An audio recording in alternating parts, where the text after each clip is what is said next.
London is witnessing yet another anti-monarchy demonstration in response to Queen Elizabeth II's Diamond Jubilee. Republican demonstrators protested outside St Paul's Cathedral as the Queen and other royals arrived for a church service as an ending point to the four-day celebrations. The organisation Christianity Uncut also joined the anti-monarchy march, making it clear that not all Christians are happy with the church being used for that purpose. The protesters believe that monarchy is not democratic. Just 2 days ago, the royal celebrations sparked one of the biggest anti-monarchy demonstrations in recent history in London.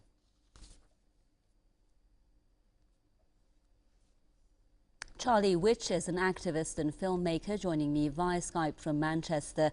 Mr. Veitch, thank you very much for being with us. Over £1.2 billion have been spent on the Queen's Diamond Jubilee at a time, of course, of a worsening economic crisis. Do you think that this was the right decision, or at least the best way for Britain to celebrate the Queen's 60 years of rule at this times of economic and social crisis?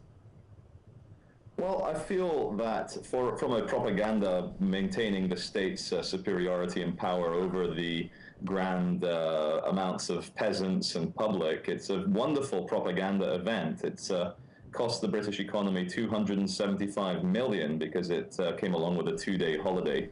The actual organisation of it was £32 million, so incredibly bad value, I would say. But in terms of maintaining a 1,000-year bloodline kind of stranglehold over the minds and hearts and souls of people, it's an incredible success for them. When you look at the Republic protest, or my protest in central Manchester 2 days ago, you see that the public, the manufactured consent of the public, as Noam Chomsky would put it, is entirely on the side of the Queen and the royal family. And in terms of equality, justice, fairness, democracy, these are concepts which the British public seem to forget for just a few days, whilst they worship a demigod. She's almost like a mythological creature. And in Great Britain, just like North Korea or Russia, you've got to be very careful with how you criticize the monarchy. And I got threatened by the Manchester police to leave the city and to cease my protest. Otherwise, I would be arrested for breach of the peace just for having an effigy of the Queen.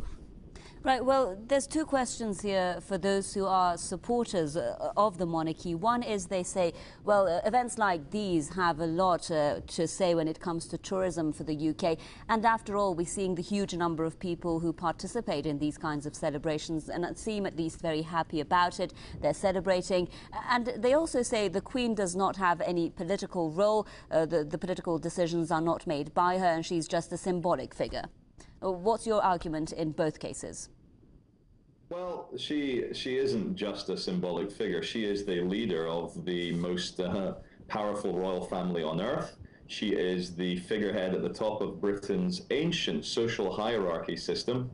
And in terms of bringing in tourists, I've never met a tourist who's actually met a member of the royal family. I think what tourists come to look at are the incredible palaces which the royal family mafia has accumulated over the years. And all these American or Chinese or Japanese or Iranian tourists coming to London will still have the exact same experience with every palace, every royal experience that they can possibly have without a royal family. In the year 2012, it makes me deeply ashamed to be British that we talk about cricket and justice and fairness on one side, and then we all worship a monarch that's been a royal bloodline for the last 1,000 years. It makes no sense. But not very much does make sense when you're talking about the British or American governments these days. So you're basically saying that the Queen is not a symbolic figure, and actually, for instance, the statements that she reads out in Parliament, the fact that she has to approve bills we know by Parliament, a lot of people were saying, well, these are comments that are given to her, for instance, by the Prime Minister. She will not move towards directions that the government would not want, because that would be breaking this consensus, so to speak, among politicians, that she has to be in line with what politicians are saying.